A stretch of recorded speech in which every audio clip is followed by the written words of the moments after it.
Many skaters have a day job outside of the track.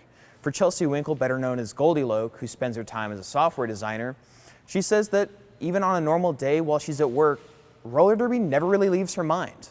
If the Diamondbacks can't shake the funk tonight against the Cards, they might want to change up their routine a little bit for the sellout crowd who's heading to Chase for the 4th of July. Triple Crown winner Bob Baffert is an alum of the University of Arizona's racetrack industry program, but his success stems from far more than his education. That's right, Felipe. Situated on the U of A campus is a facility that's helped countless athletes hone their skills for the last 42 years. I went to the facility to speak with a 4-time Paralympic champion who makes this facility her home base. 4-time Paralympic medalist Shirley Riley attributes much of her success to the University of Arizona's adaptive athletic program. This place has so many opportunities to grow. Like I said, they have everything we need here. The Wildcats program, which began in the mid-1980s, enables student athletes with disabilities to participate in 6 different competitive sports, including track, basketball, and rugby. While adaptive athletics are very prevalent here at the University of Arizona, the Adaptive Athletics Interim Athletic Director Peter Hughes says that the fact that adaptive athletics aren't more commonplace across the country is something that's pretty troubling. You talk to my other counterparts across the country, it's really upsetting to us that a state like California does not have adaptive athletics. They're losing the opportunity to teach young men and women with disabilities that want to be competitive and want to play for a university this opportunity. It should be afforded to everybody. While all 6 Pac-12 schools in California or Arizona offer some sort of recreational level of adapted sports like goalball at Cal Berkeley and adaptive tennis at UCLA, U of A is the only one of the 6 that offers a program that competes at an intercollegiate level or above. The 33-year-old Riley is currently escalating her training to compete in her 5th straight Paralympics, the 2020 Games in Tokyo. The program last sent athletes to the 2016 Paralympic Games in Rio de Janeiro. To follow their journey to the 2020 Games, check out the U of A DRC website.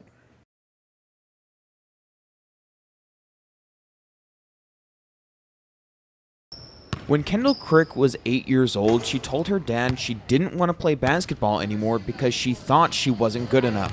Being that little, I thought, she's probably just doing something wrong, or, it's coming out of her hands too early, whatever.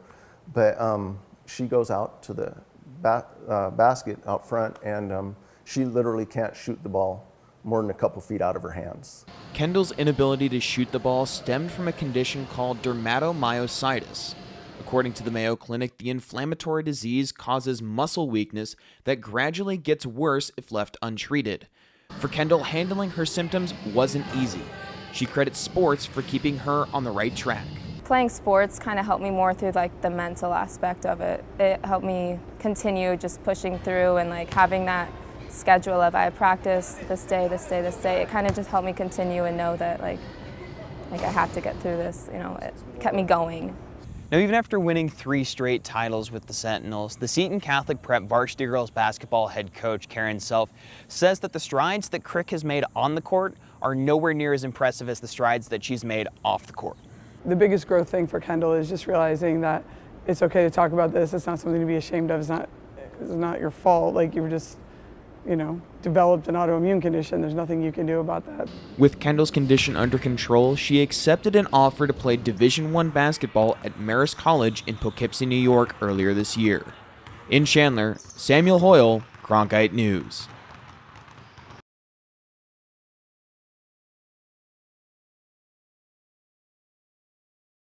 For people with disabilities, playing sports comes with a costly price tag. For Ryan Russell, a car accident that happened 14 months ago while he was moving from Anaheim, California to Phoenix left him paralyzed from the waist down. 1 year later, he tried playing wheelchair basketball for the first time at Ability 360's fitness center in Phoenix. Russell's greatest worry was how much a wheelchair basketball chair costs. It's not in my budget to, purchase a new sports chair to, keep going with recreational sports. Members at Ability 360 are able to try out sports like wheelchair basketball for a minimal fee by using chairs the facility owns. If someone were to buy one for themselves, it wouldn't be cheap. Wheelchairs specifically designed for sports can start at $1,500. For athletes who compete at an elite level like USA National wheelchair rugby player Ernie Chun, that price tag can be much higher. Right now, my rugby chair runs maybe close to $5,000 or more.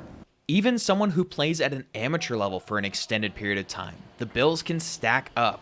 I'm playing for about 13 years now, and then I've been coaching off and on for about 6 years. If I were to put a number on it, just based off of, you know, not just what I've paid personally, but what I've had to help raise, you're talking in the tens of thousands of dollars. With the cost of adapted athletics being so high, one way that people with disabilities are able to alleviate some of those costs is through grants provided by organizations like the Challenged Athletes Foundation. It's really important to get people equipment that they will use. Now, this year we sent out grants in 95 different sports.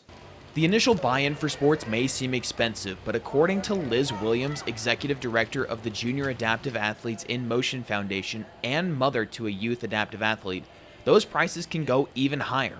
The basketball chairs, if you're getting a program chair like I spoke about, which is just kind of a generic chair, they start about $2,500.